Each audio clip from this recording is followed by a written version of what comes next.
안녕하세요. UDM IELTS 제키입니다. 자, 원포인트 IELTS 시간입니다. 지금까지 우리는 라이팅 영역이 대체 어떤 시험이고 특히나 마음이 짐이 되는 태스크 1, 아카데믹 영역에서는, 아카데믹 모듈에서는 어떤 시험을 치는가 이런 것도 이제 알았죠. 그럼 이제 문제 태스크 2, 가장 비중이 크고 가장 긴 지금 에세이를 써야 되는 영역, 대체 어떻게 써야 되는지를 알아야겠죠. 일단 어떤 문제 유형이 나오는지부터 좀 살펴볼 필요가 있겠습니다. 그래서 그냥 이렇게 쓱쓱 쓰기만 되는 거 아니냐라고 생각하는 게 1차적으로 가장 큰 문제점이에요. 그래서 아무 생각 없이 그냥 쭉 쓰기만 한다고 해서 점수가 나온다는 건 아니고요. 이렇게 문제에서 요구하는 에세이 디렉션을 파악하는 게 정말 중요합니다. 우리가 가장 처음에 에세이를 채점하는 기준에서 task response라는 영역이 있었죠. 그래서 이게 요구하는 토픽이 대체 뭐냐, 이 여기서 요구하는 방향이 뭐냐를 갖다가 앤서를 잘 해야 되는데 바로 지금부터 볼 부분이 그 태스크 리스폰스와 굉장히 관련이 있는 부분 중에 하나예요. 일단 문제에서 들여다보면은 질문 형태가 총 6가지로 나뉩니다. 첫 번째로는 agree, disagree. 여기에 동의하나요? 동의하지 않나요? 형태의 문제가 등장해요. 그러면 에세이에서 이 에세이가 가야 될 방향은 나는 동의합니다. 혹은 나는 동의하지 않습니다. 의 방향이어야 합니다. 부분적으로 동의할 수도 있나요? 물론 가능은 해요. 가능은 하지만 이 경우에는 주장이 강력하기가 조금 어려운 측면이 있죠.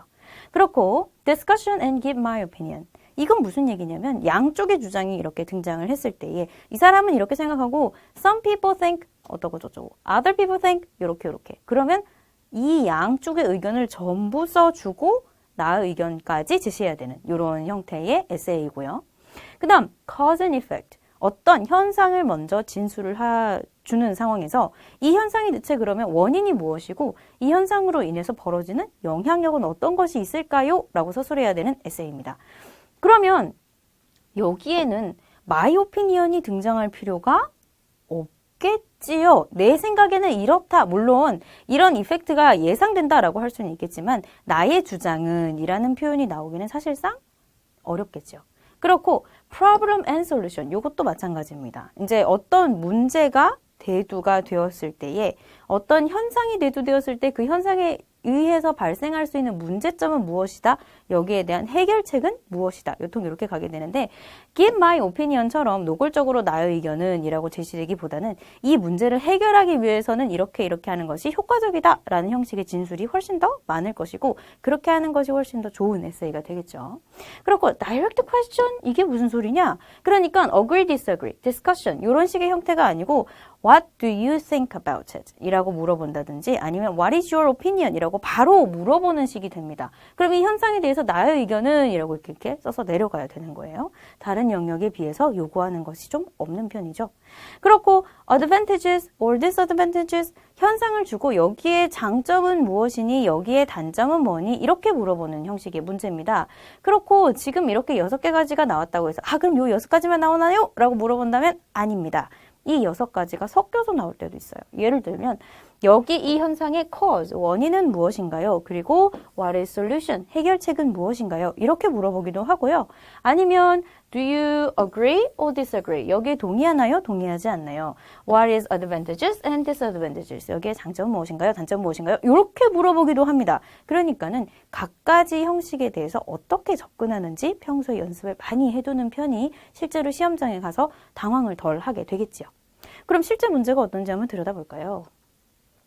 자, 이것도 마찬가지로 캠브리지 12에 실제로 수록되어 있는 문제 중에 하나입니다.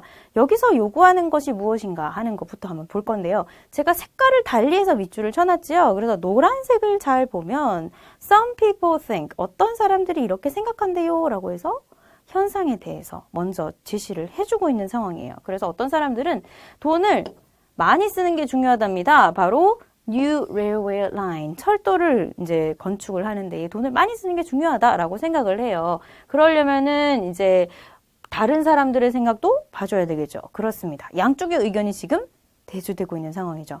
근데 다른 사람들 같은 경우는 현재 존재하고 있는 대중교통에 조금 더 투자할 필요가 있다라는 주장인 거예요. 양쪽의 의견이라는 이야기 아까 문제 형식 보면서 봤죠?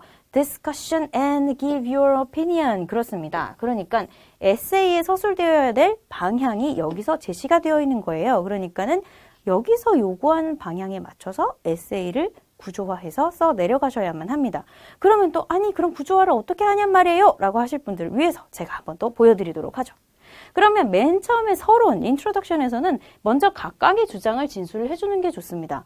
그렇다고 각각의 주장을 진술한다고 해서 막 100자씩 이렇게 쓰실 필요는 전혀 없고요. 한 줄 정도로 정리를 해주는 거예요. 그래서 어떤 사람들은 방금 무엇이었죠? 레일웨이에 투자해야 된다. 인베스트 한다. 라고 얘기를 하시고 방금 뭐라고 했어요? spend money가 제가 지금 invest라고 바꿨죠.